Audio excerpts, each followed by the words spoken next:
just going somewhere new. I'll get what I need whenever I get there. I'm just going somewhere, I'm just going somewhere. I've just got to go somewhere. Give it up.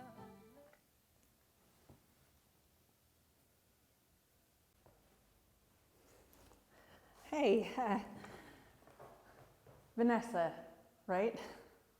Bobby. Right, you know that. Oh, no, I'm good with this one, thanks. Unless you got something a bit stronger. Right, I was joking, I really shouldn't drink at 10 a.m.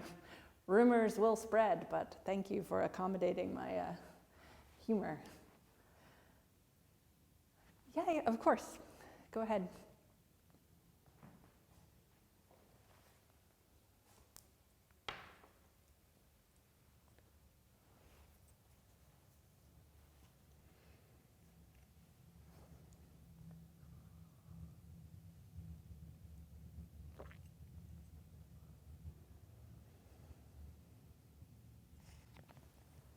Hey. Sorry, I was listening to Joni, trying to zen myself out. The parade of interviews this week has really put me over the edge. Talking about the work really isn't my forte, and half the time people want to talk about something entirely different, so.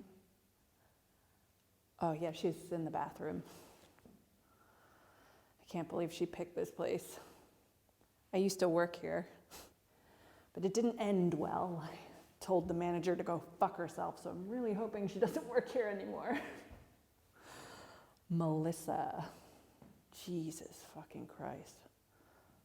I hate this expression, but she really suffered from RBF, resting bitch face.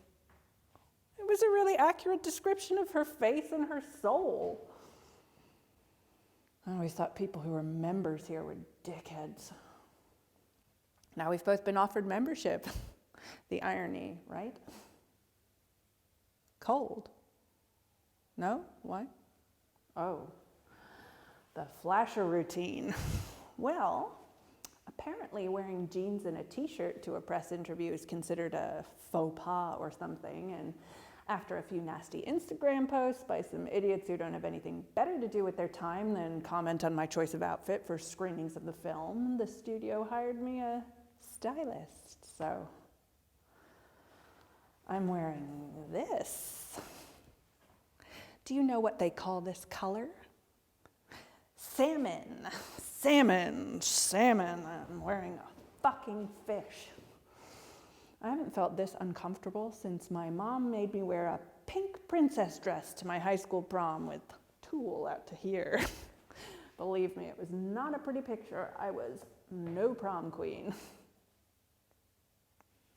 Thank you, you're being very nice, but I know I look ridiculous. So much for fucking feminism, huh? I guess I'm not famous enough to be myself. Then again, famous people aren't really themselves. They're some version of themselves that somebody else has created for public consumption. And they certainly aren't feminists. Diet feminists, maybe. But I'm not even allowed that because I'm an up-and-comer.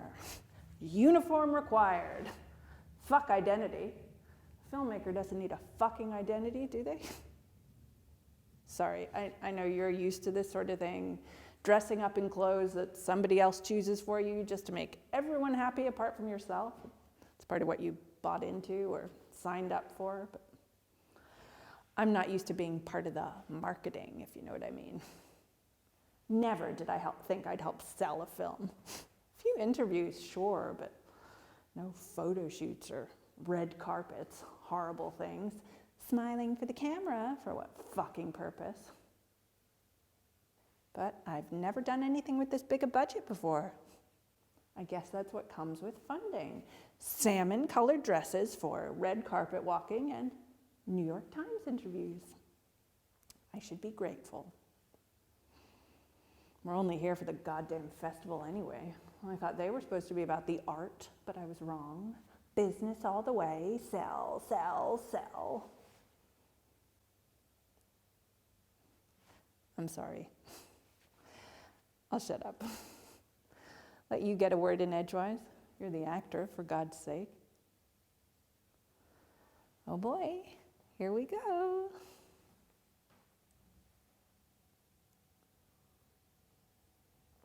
No, I'm good with this one, thank you. But you guys order. Really great spot here. Do you do all your interviews at this place? Yeah, really wonderful. Thanks for the memberships. Melissa, so nice to see you. Yeah, I used to work here, actually, with Melissa. You look exactly the same. No, I'm good with this one. Thank you. Yeah, I'm happy to get started. I guess you've got a lot of these to do with the festival. Thank you. I'm glad you enjoyed it. I wasn't sure a story this dark would speak to people, but it was a story I had to tell, so. Thanks, Jen. I loved working with this very talented actor. The world better watch out for her. Actor, actress, same thing. I guess it's really a story about grief. We lost my brother when I was 15, and I just really felt like I needed to tell his story. So, yeah, it's a shame Timothée couldn't be here. Busy bee, on to his next project. Yeah, I started making films when I was a kid. My dad had this old Super 8 camera that I found in the garage with a whole bunch of unused film, and I just started playing around with it, and that was the beginning. There's a lot of that Super 8 footage of my brother, which I had to use in the film. I guess I liked that oldie-worldy look, slightly faded view of the world, memory or something. I loved our Polaroid camera too. I know Wim Wenders does too. I heard him talk about it at a screening of Alice in the Cities. And then of course there's all that Super 8 footage in Paris, Texas. Maybe that's what drew me to his films, my childhood obsessions.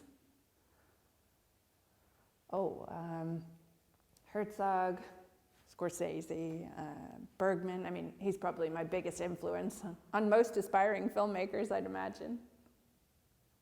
Oh, current auteurs. I'd have to go with P.T. Anderson. Female filmmakers. Well, there aren't that many. You want me to say Ava DuVernay or Catherine Bigelow? Their films really don't speak to me. I'm sorry, I know I'm not supposed to say that, but Greta, well, I love her films, but she's my contemporary, so in terms of female directors that made me want to be a filmmaker, well, there weren't any, really. No, I don't think the film has a particularly female voice. I mean, it's really my brother's story, so. Yeah, of course.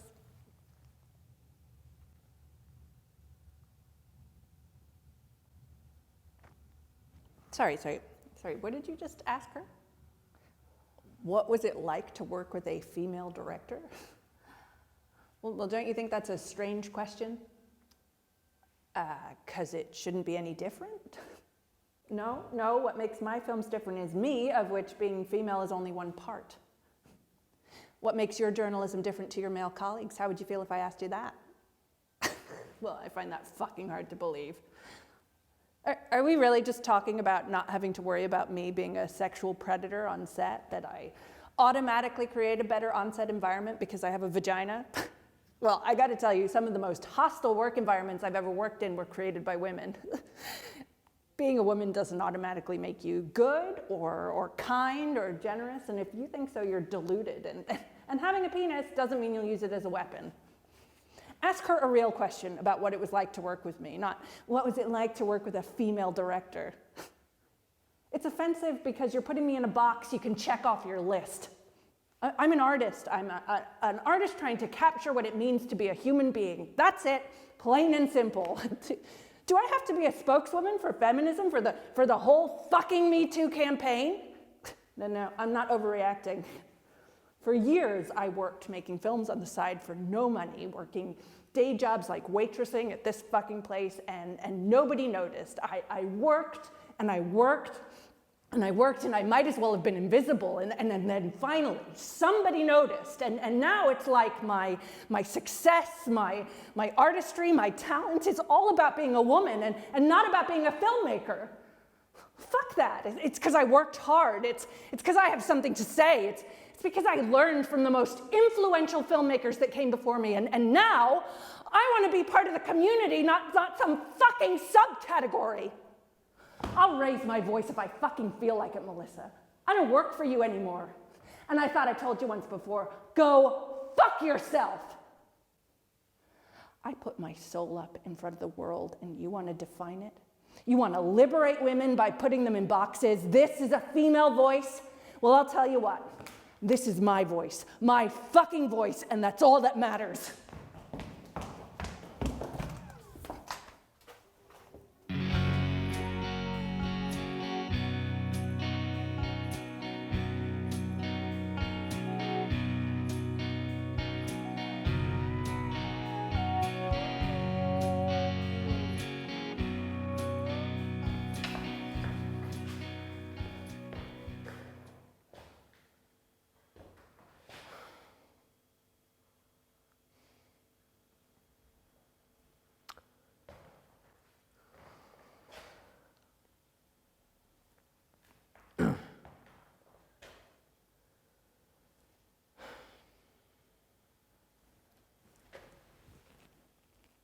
Excuse me. Excuse me. Hi. Officer Taylor, of course.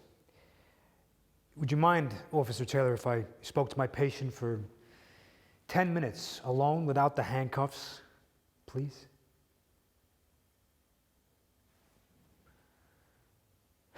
Jack is an inmate of this prison, but he's also my patient.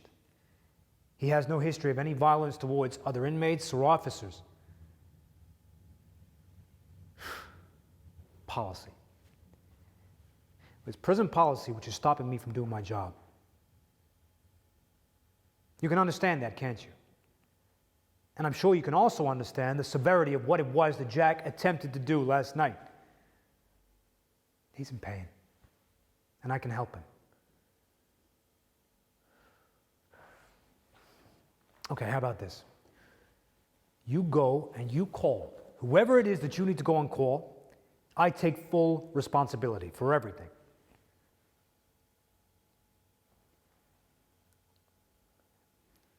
I understand. I take full responsibility.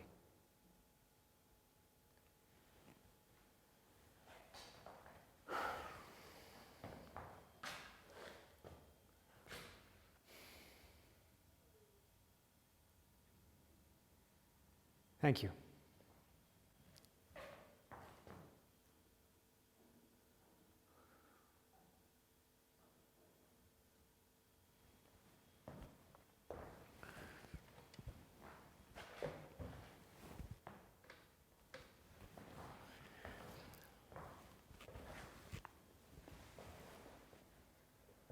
Hey, Jack.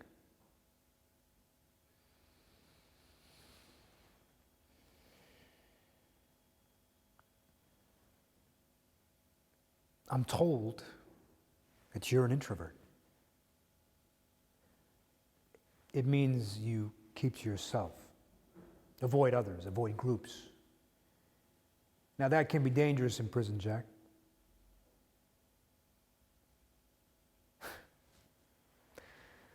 It's none of my fucking business. I understand. Do you find that people can be overwhelming sometimes?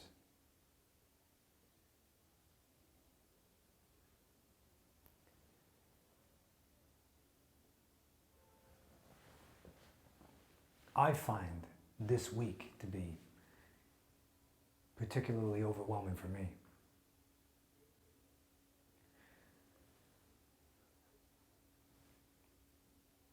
Well, this week is the anniversary of my wife's death.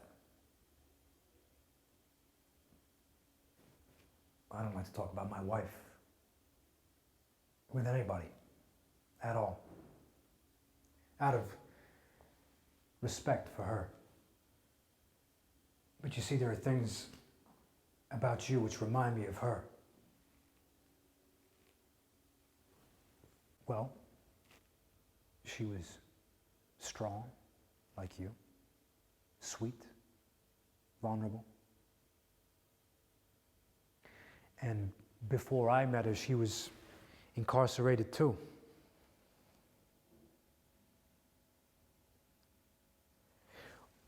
On our last vacation, we were down in Miami on the beach, throwing a ball back and forth with our dog, having a few drinks.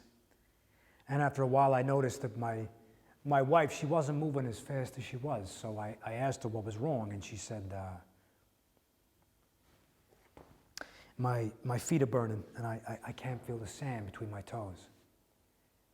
And after a while, it just got worse. And in the end, I took her to see a doctor, and he gave us a diagnosis, eventually, of peripheral neuropathy, which essentially meant her immune system was shot to shit. If you know anything about immune systems, it's a fucking disaster. And that was it. That was the start of a really slow and fucked up time for me, for both of us. She caught pneumonia like 15 times. The priest came in to give her the last rites, God knows how many times. I had to take her to the bathroom. How long? 5 years. It was 5 years of really slow deterioration followed by these really rapid and cruel changes. Me. I cared for her. I mean, we couldn't have afforded,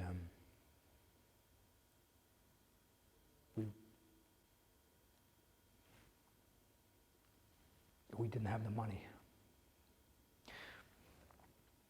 You know, it's the greatest thing that I've ever done with my life, caring for her. Because what that time was, it was a reckoning deep within myself that I am not a piece of shit, that I don't deserve to treat myself like a piece of shit. I don't need to sniff poison up my nose or fuck anything that moves, you know. I'm capable of the deepest love. I can help the person that I love most in this world die with some dignity and grace.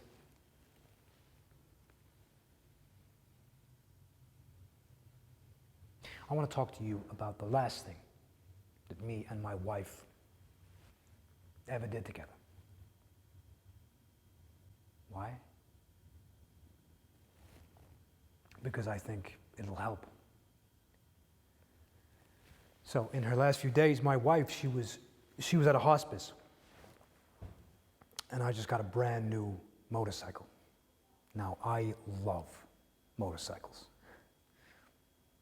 So I drove the bike down to where she was, and she was outside, and she saw me, and she was pissed off. And I was confused. She went back inside, and I turned to this male nurse, and I said, "Excuse me, what the fuck was that?" And he said, well, the thing is, Andrea, your wife, she feels like you're moving on with your life already. I mean, you've got this brand new motorcycle. What do you need her for? But that was the thing. I did need her. You know, she was my best fucking friend. So I went back to the bike, and I got these prospectuses for colleges, because at the time I was thinking about going back to school to study to be a psychologist or a social worker. So I got the prospectuses, I got her some coffee, I went to her room, and I threw the prospectuses on her bed, and I said, you are going to help me decide. And she did.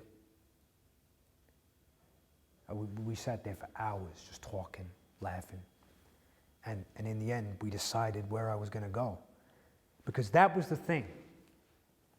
We were a team. I didn't do anything of any significance in my life without talking to her first.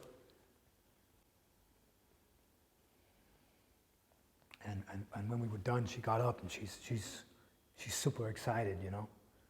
All she wants to do is go downstairs and see the bike. So I take her downstairs and I show her the bike. And now she wants to ride it around the parking lot. And I'm thinking, no, are you fucking crazy? What if she falls off and bangs her fucking head? And then it hits me. No, you've got to do this motorcycle ride. You know, you've only got this one life. So we start doing laps of the parking lot. And all the nurses, they come outside and they're watching us.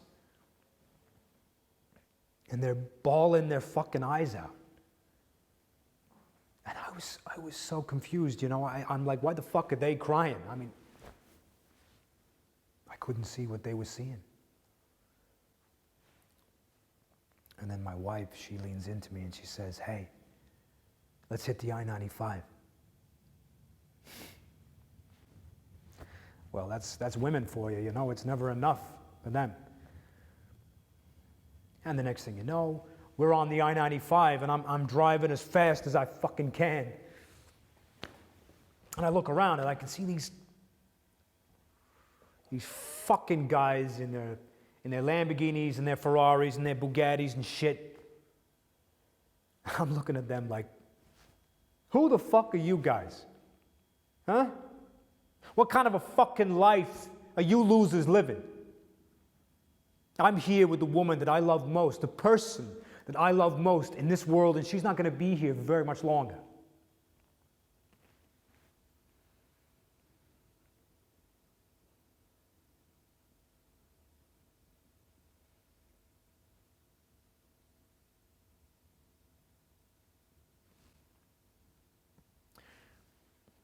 There's a lot of beauty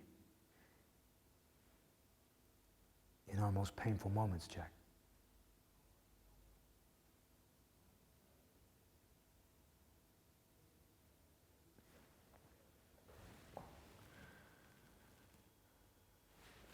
Jack, I'm here for you. I want you to know that. I can help you develop the skills. If we change our thinking around a traumatic event, we can reduce its power to hurt us.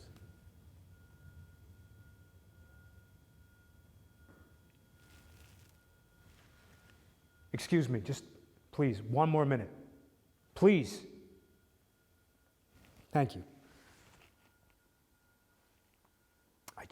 I want you to think about it, Jack, please. Promise me that you'll think about it.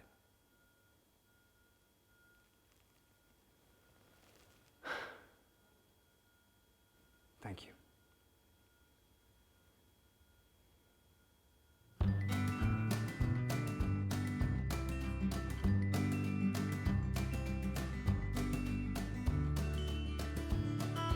Everyone seems so certain.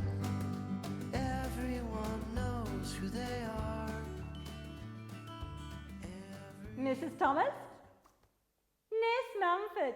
Vanessa. And this little one is my Sky. So hello, Mrs. Thomas. Sky? Oh, I'm sorry, Mrs. Thomas. We seem to have gone a bit shy.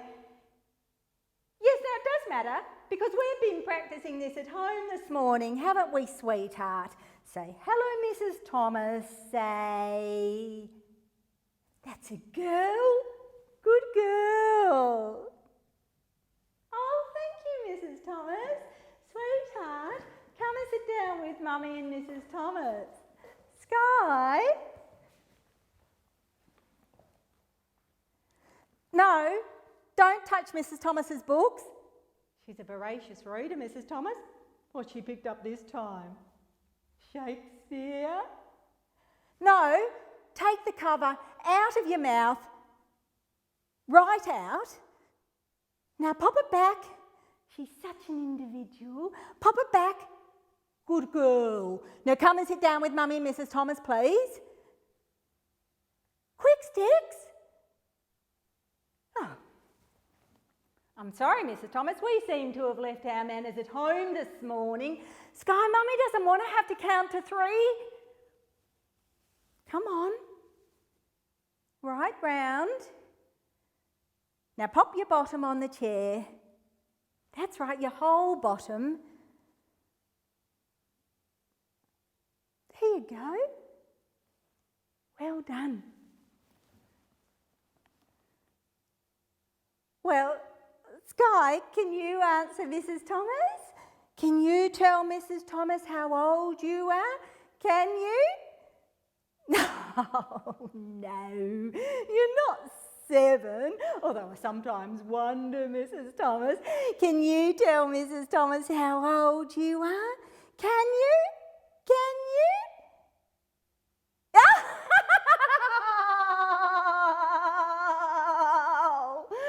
how gorgeous. Are you teasing, Mummy? No, red's not a number. Red's a colour, isn't it? We know our colours, don't we? Yes, we do. Yes, sweetheart, how old are you? You're 4. She's 4, Mrs. Thomas. You're 4, aren't you, sweetheart? That's right.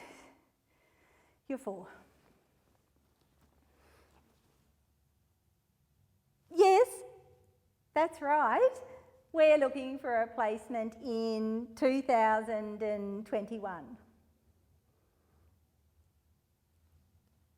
Yes, there's 3 additional pages, each one's labelled and numbered.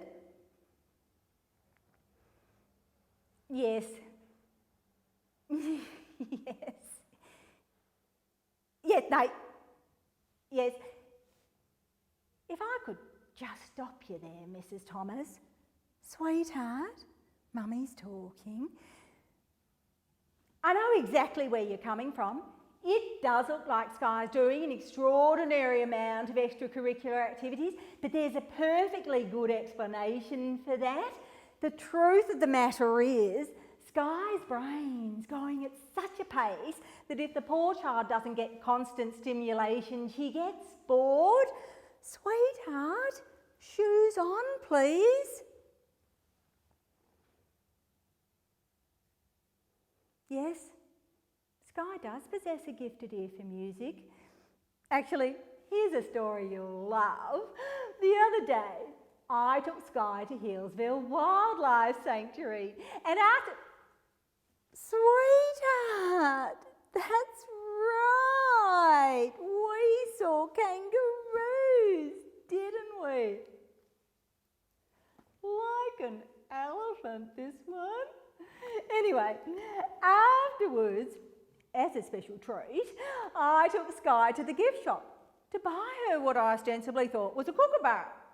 Well, you won't believe this, but we got it home and the first thing Sky said to me was, Mummy, this is not the sound of a kookaburra. This is the sound of a galah.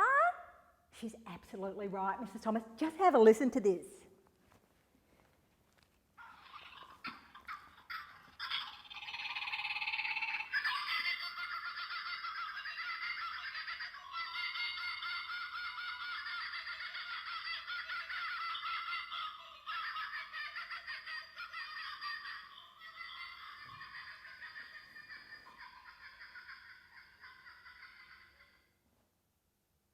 Anyway, there's no way that's the sound of a kookaburra. So even though it was a sale item, I'm taking it back to the shop this afternoon in the hope of getting a full refund. But I just thought that was a great example of what an incredibly sharp musical ear Sky has.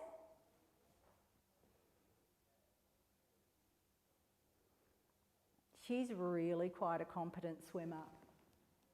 I had Sky in a birthing pool, and I think that's really contributed to her confidence in the water right from a very early age.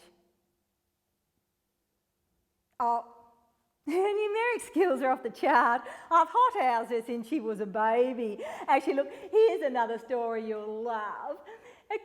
Occasionally, as a special treat, I'll let Sky watch a little TV so I can have a bit of free mummy time, and after about 5 minutes, she'll come and find me and she'll say, "Mummy, I'm bored. Can I go back on the pooter," as she calls it, "to do some more sums?" Sweetheart, what does Daddy call you?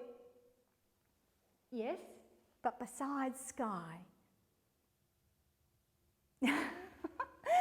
You're his little princess, yes. But what else does he call you, cherub? Can you remember? Oh, you can. He calls you Little Miss Computer, doesn't he? Yes, he does. Which actually leads me to a question, if I may, Mrs. Thomas. Thank you.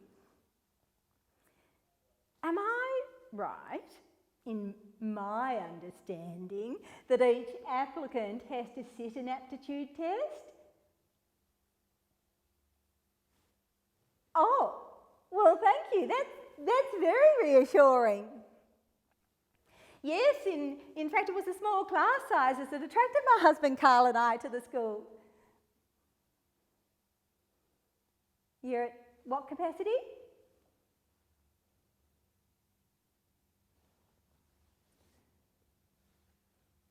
Sorry, Mrs. Thomas, I'm not quite following here. Sweetheart, no interrupting grown-ups, please. Are you saying there's no place for my Sky in your school? Is that what you're saying? Because full capacity sounds like that's what you're saying.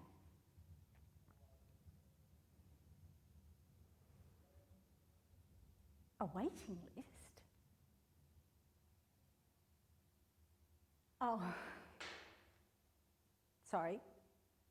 Took me a moment. I can read you like a book. What's it going to take? What do you need? New gym equipment? Perhaps a whole gym-baroo. Carl said I can go to 10,000 and I said, "Don't be ridiculous, Carl. It's not going to come down to that, but I can see that he was right. Will 10,000 do it?" Lots of zeros in 10,000, isn't there, sweetheart? Who should I make the cheque out to? Your own personal account? No. What's the school account name, please?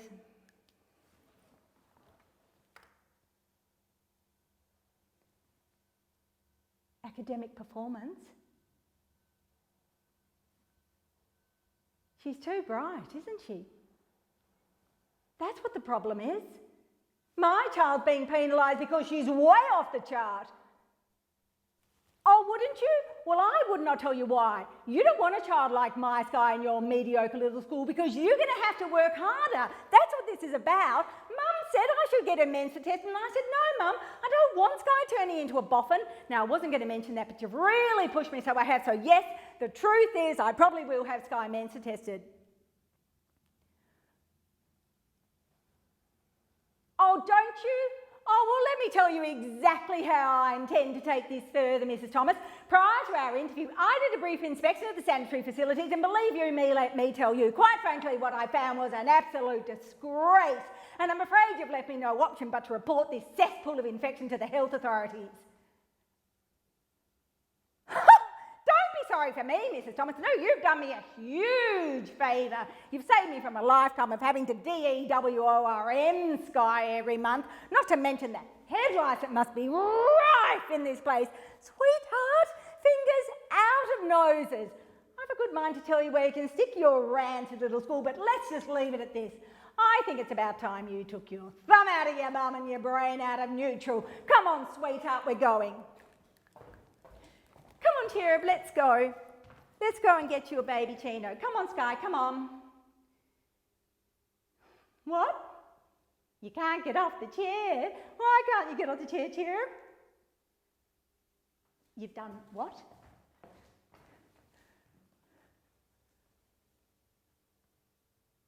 Sweetheart, did Mrs. Thomas make you nervous? Because that's what happens when grown-ups upset little girls. It's all right, sweetheart. Mrs. Thomas won't mind cleaning it up, will you, Mrs. Thomas? I was following the eye, was following the eye, was following the eye, was following the eye, was following the eye, was following the eye, was following the eye, was following the eye, was following the pack, all swallowed in their coats with scarves of red tie.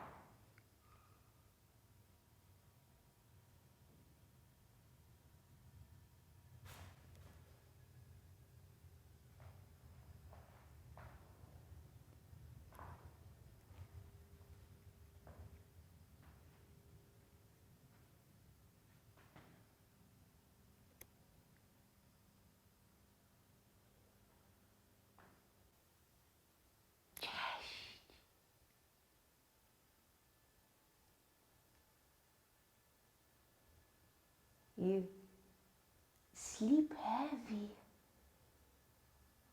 You drinking?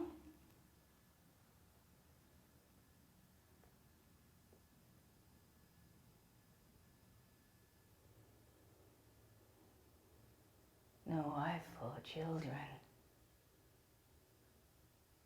You live alone.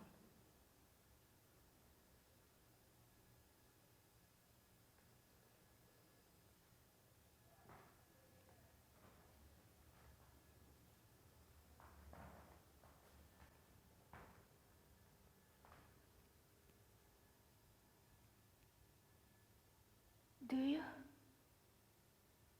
know me? No, why would you?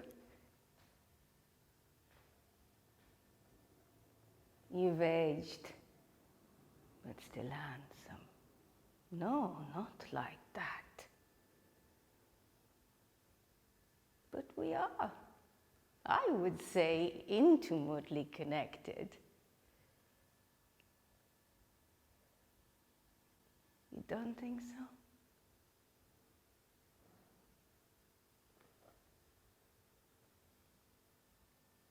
Do you still wear these boots? What is it to me? How do I begin to tell you?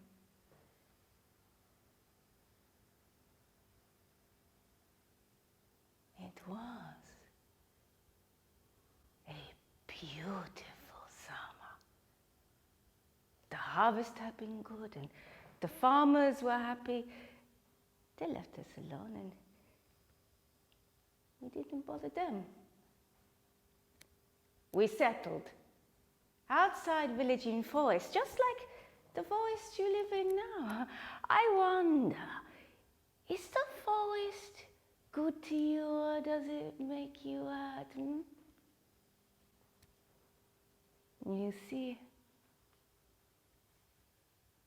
I am Roma. And the forests welcome us like babes in the wood.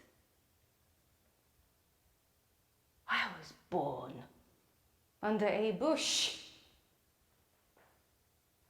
where the moon shines and the fires burn far, far away. You cannot begin to understand what people we are, unless you seek to understand by living in this forest.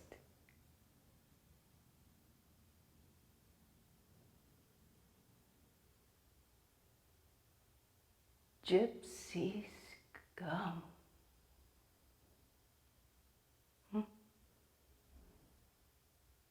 Welcome,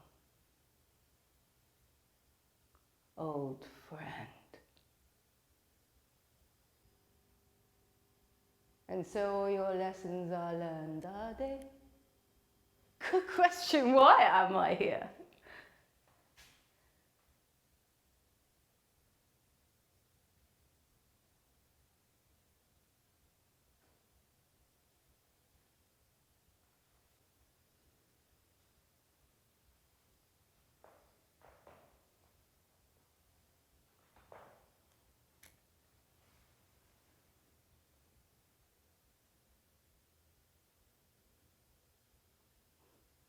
It was a beautiful summer. And yet the nights were cold. A cold you didn't feel with your big coat. A cold still in us. From the winter when we lost 4 children to the snow.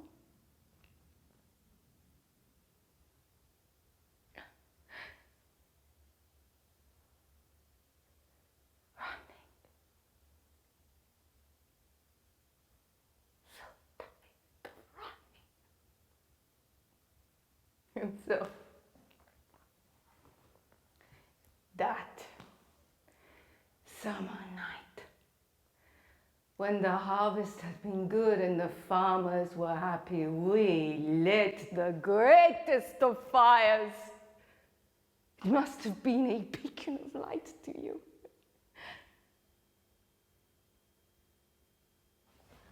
Pavel played the Blue Danube on his violin just for me. Da da da da da da da da da da da da da da da da.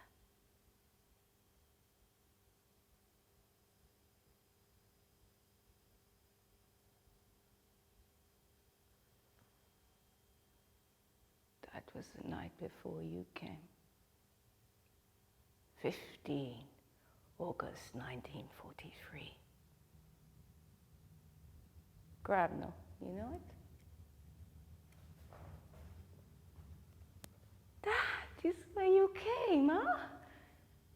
You see now, with your guns and your uniform and your little helpers, huh? You see.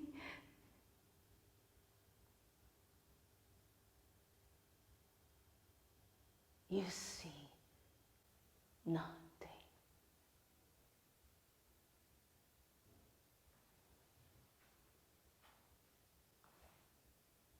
Where do you put the memories?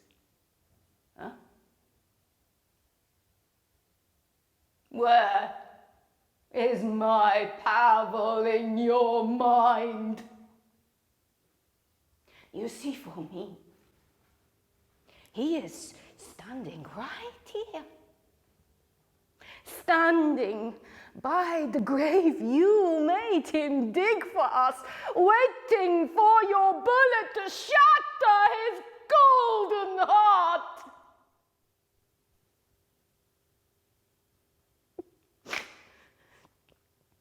And I am watching.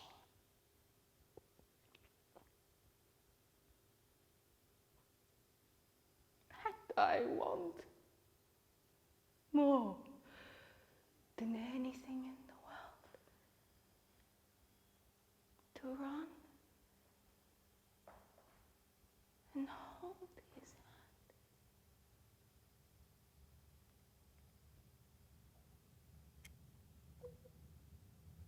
I can't move.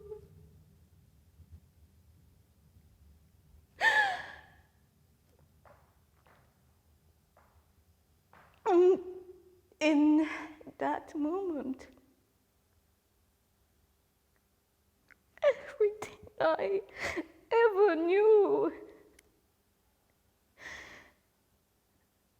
was gone.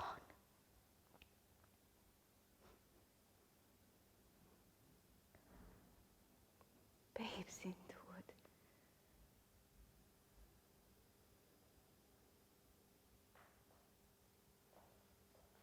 I didn't survive. You shot me and put me in the same grave.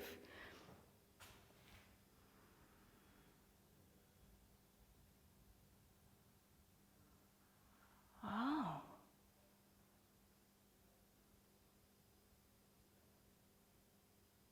Look closely, my friend. Hmm?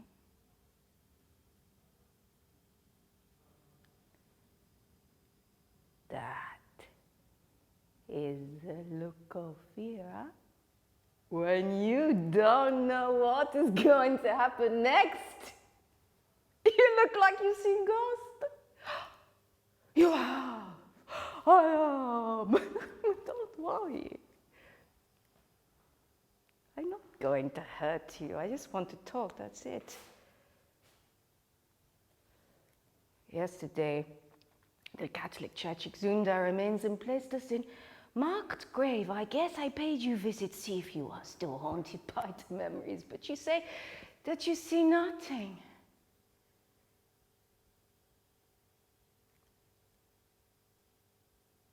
It was your job. But what do you remember about your job?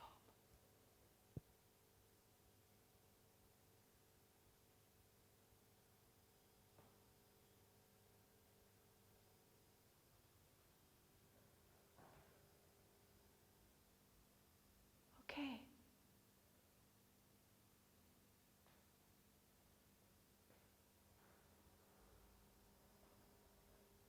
I have a proposal. I come. Once we can pay you a visit, huh? And we talk. Whatever comes to your mind, I see that you are writing. Maybe you remember, and maybe you, me. Maybe we can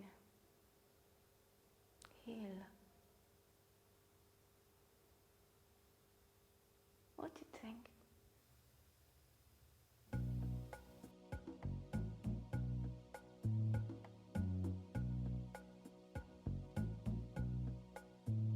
Well, my friends are gone, and my hair is grey. I ache in the places where I used. Come in, sit down, make yourselves at home. Would either of you like a drink at all? I have a G&T on the go. Sorry, yes, you're on duty. So, to what do I owe the pleasure, Inspector?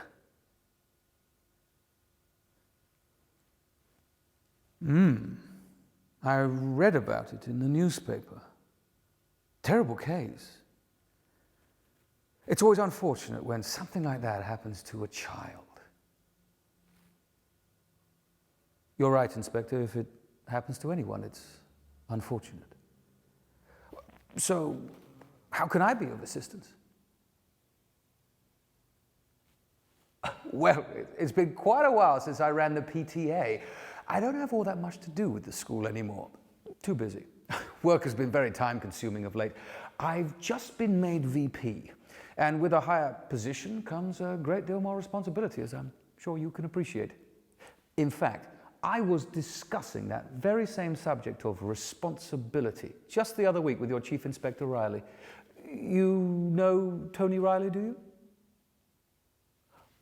Sorry, yes, I'm forgetting myself. You must be pressed for time yourselves. Don't want to spend all day chattering to silly old me, eh? But if I can be of any assistance, I'd love to. Really, I would. Well, like I say, I don't have all that much to do with the school at the moment.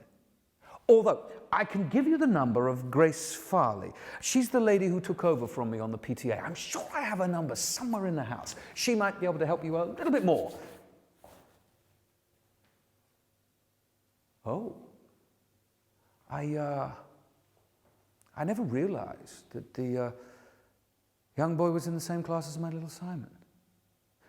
Muriel never said. She's much closer to what goes on in the children's lives than I am. It's easier for mothers, don't you think? Not having to work and all that. And as for Simon, well, he's at that awkward stage, I'm afraid. Doesn't like talking to his father. Resents me a little, I think, for being a man. But then we've all been 13 before. The age when you discover girls for the first time, but also the fact that most don't like the idea of being discovered, if you get what I mean. Especially not by a skinny little boy who can't control the pitch of his own voice and has just had an extraordinary explosion of pimples all over his face. Not much fun at that age, eh? But no, until I read about it in the paper, I'd never heard about the boy. Never seen his name mentioned. I guess it hasn't helped that I've been away a lot recently. Travel, business. I haven't had much chance to spend any quality time with the family. Still, it's situations like this that make one appreciate what one's got. And have one's family around one, for it to be responsible, well-adjusted, sensible. It's just that I read in the paper that the boy was a bit of a tearaway. He'd been in trouble before, mixed with the wrong crowd and that sort of thing. Well, Simon and our eldest, Jonathan, they've never really given us any trouble at all. We've been lucky, I guess.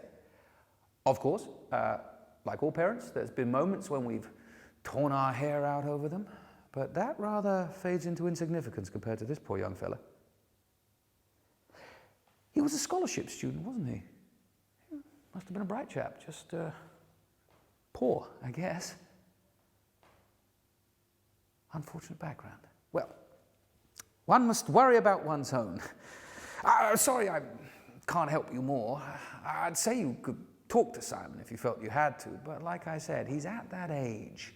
I'm not sure you get all that much out of him. Very monosyllabic. You know what boys are like. Still, terrible case. Awful. I'm only sorry I can't shed any more light on it for you.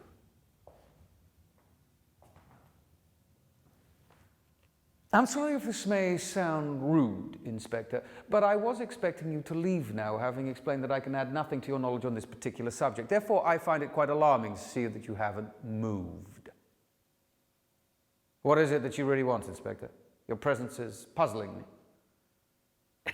No, Inspector, I've told you everything I know about this subject, which is precisely nothing. I don't know the boy. I've never heard his name mentioned until now. I'm a very busy man, Inspector. I work very hard. I have very little time, and to be brutally honest, I'm beginning to find this conversation rather tedious. I invited you into my home on the weekend, talked very politely with you, explained everything I could about the subject, which is precisely nothing, but now I am asking you to leave. His mother said what?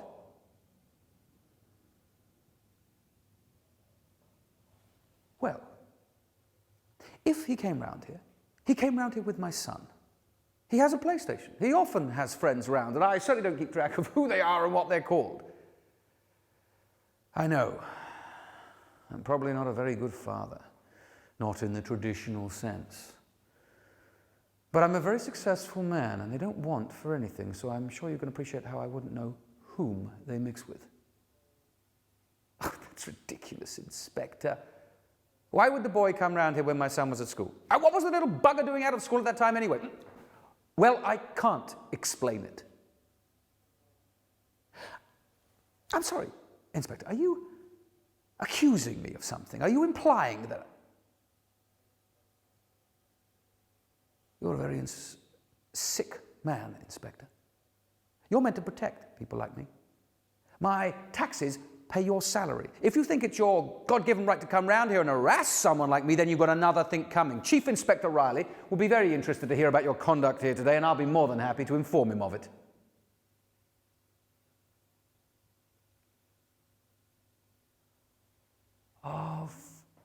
course. You don't really have anything on me, do you, Inspector? That's why we're at my house and not down the station, isn't it? I mean, what could you have on me when the only witness was the victim and he's disappeared? Nowhere to be found. Expect you thought you were very clever coming round here today, hoping to make me sweat. But I can't be touched by someone like you. I'm in a different league. I have nothing to fear from you, Inspector. I'm an innocent man, a fine, upstanding pillar of the community, friend to everyone, and his poor mother. What's she? She says he came round here. I say he didn't. I say I don't know him. I've never heard of him. I only read about it in the newspaper.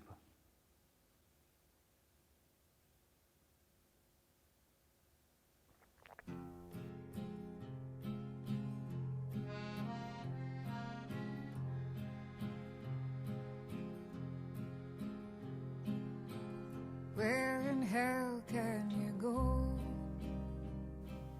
Far from the things that you know.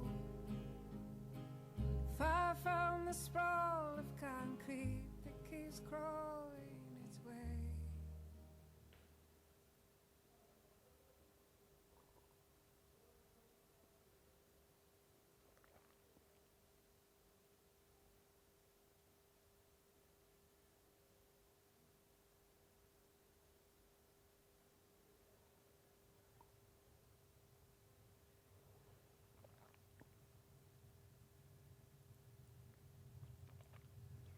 Don't be stupid, Ted. It's open.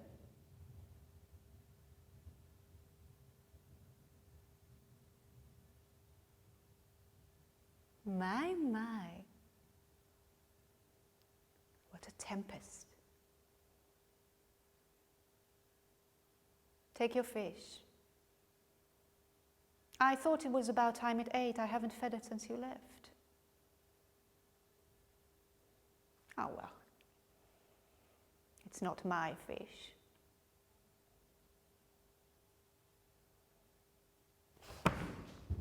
Honey, you braved the snow all the way up here. You might as well sit down. Have a drink. What, you in a rush? What a shame. I'm not in a rush. I've nothing to do. I've been staring at the wall for 3 days. And the oven for 2. Eating up old scraps and thinking, where is Ted? What's he thinking? What's he doing? What's he been telling people over a pint in the pub about me? What old lies he's been stirring up? Oh, honey. You descend much lower. Do you not think, Ted, that I read the book review? Of course. No, I wasn't offended. No. I was intrigued. I was never called an abominable kraken before.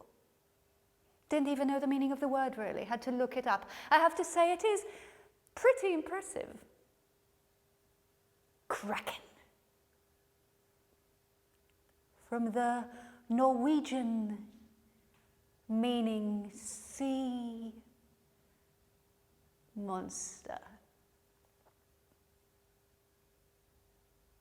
Yes, well, what did I expect? A little maturity, perhaps.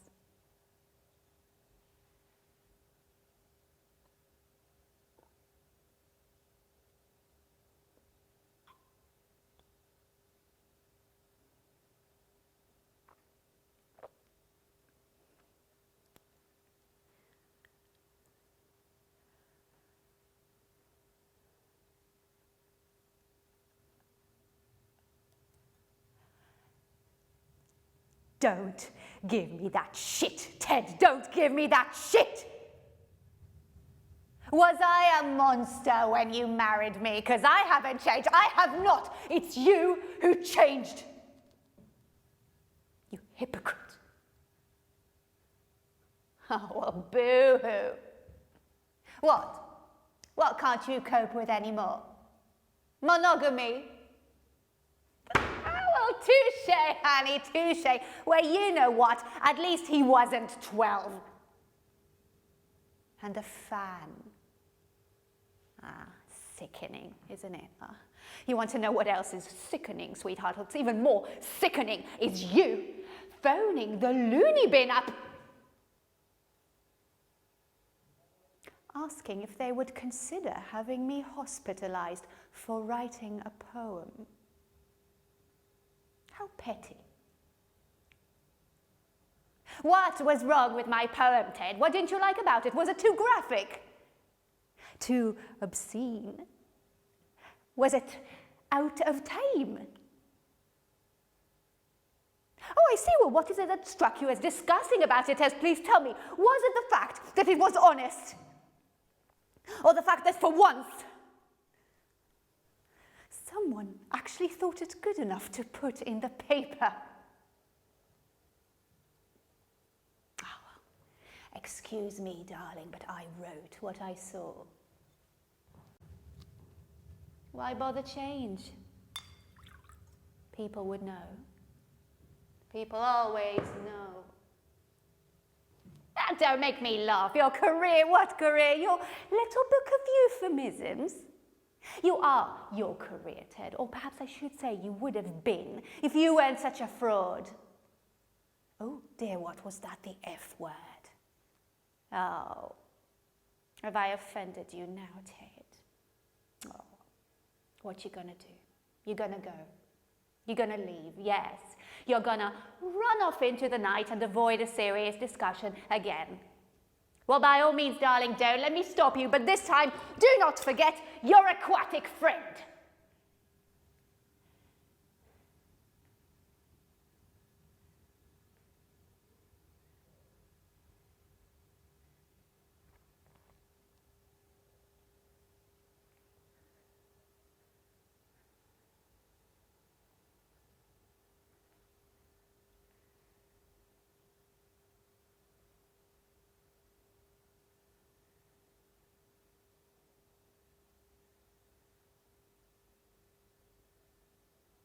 Well, yes, of course it's dead, Ted. How resilient can you be? I apologize, I am cruel. It's been dead for some time. I just wanted you back. Aren't you flattered?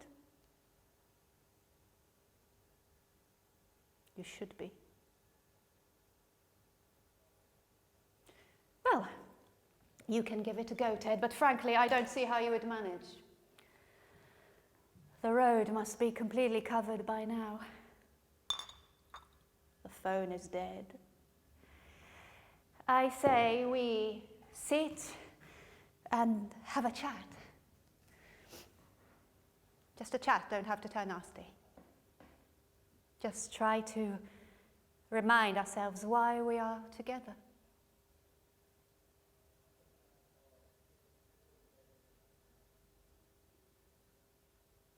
There's truly no need for that, Ted. I've asked you politely. A truce, an armistice, that's what I want to talk. Like two human beings. Forgive each other's faults. I pardon yours, Ted.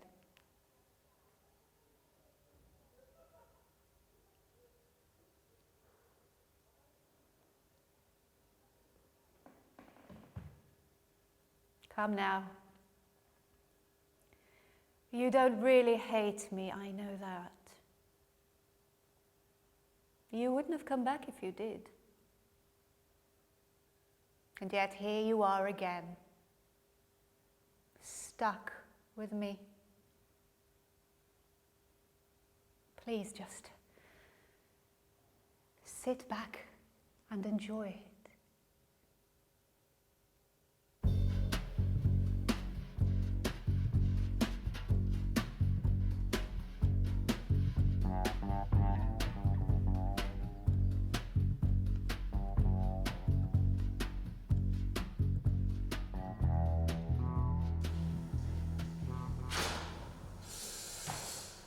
Hey. Sorry I'm late, couldn't come without my cup of joe. Cool. Francine, right? Ollie. Not from, trained. New York, 5 years. You? Well, they sure do know how to make a good cup of coffee stateside. This is scene. Play. Setting. Time period. Sharon.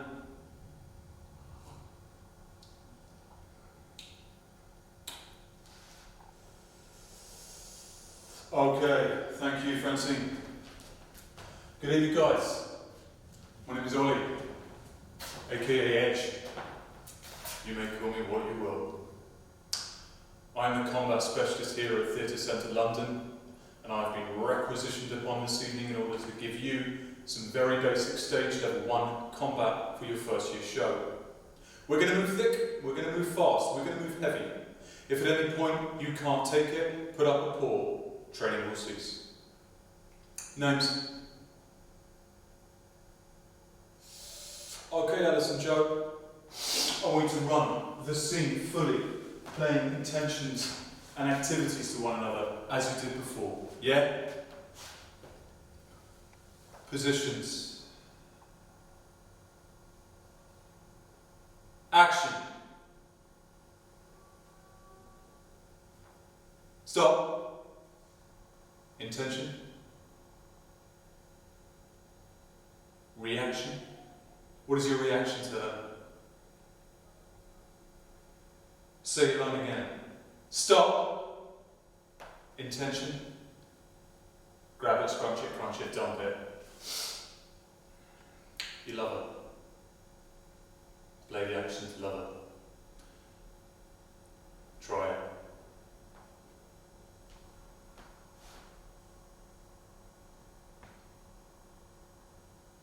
And then comes the slap. Peeps, what we're looking at today is what in layman's terms is known as a slap. In combat speak, that is a stage level 1 forward offensive attack move. Before we commence, let us first consider the origin of the strike. Thoughts? Floor.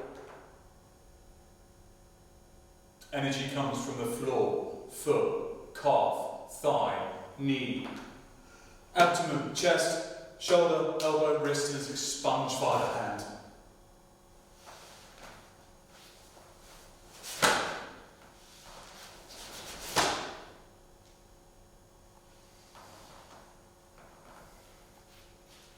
Second, let's have a wee look at your right hand. Primary offensive article. Secondary offensive article. Primary offensive article will be brought up from right thigh to approximately chest height before being brought across body in a left arcing trajectory in order to make contact with the opponent's face. Meanwhile, secondary offensive article will be brought up from left thigh to approximately waist height before being brought back down onto thigh in order to generate the required acoustic effect. Folks, these two things need to be synchronized. Eyes on me.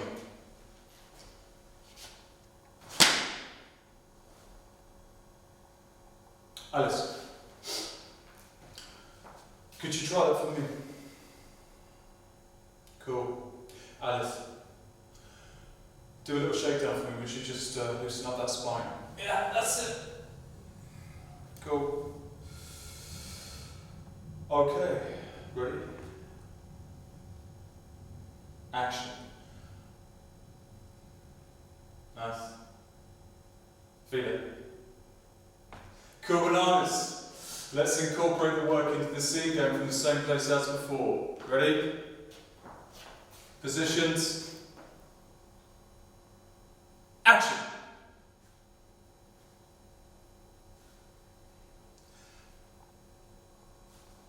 Alice, step away from Joe. Joe, stay.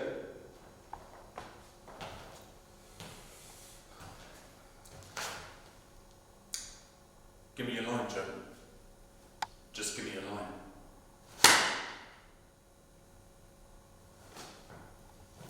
Okay, let's go from the same place again. Sorry, it says something funny there, right? You think this is funny? Yeah? Funny. Funny how? Funny, I don't know, Cardiff Playhouse 2003, Mercutio completely misjudges a slow arcing forward defensive attack roll and Thibault ends up with an open fracture on press night? Funny like that?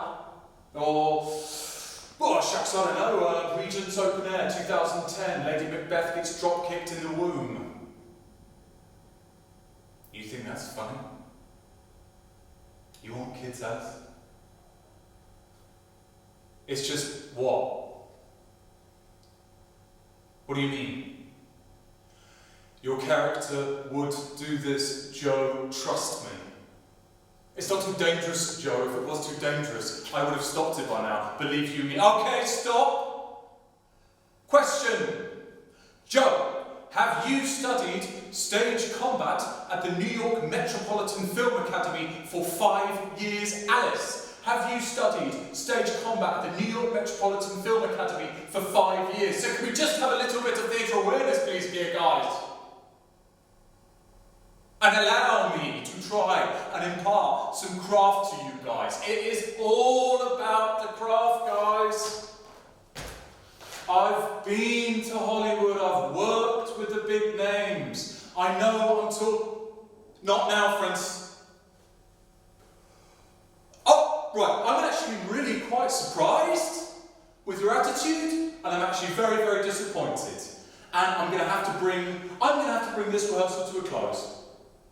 You will not be allowed to do this scene in the show. I will not allow it. It will not take place in the show. Oh, and before I leave, allow me to leave something with you. An old man, a great man, a wise man, El Cid, he said this: he who stands still stands to lose.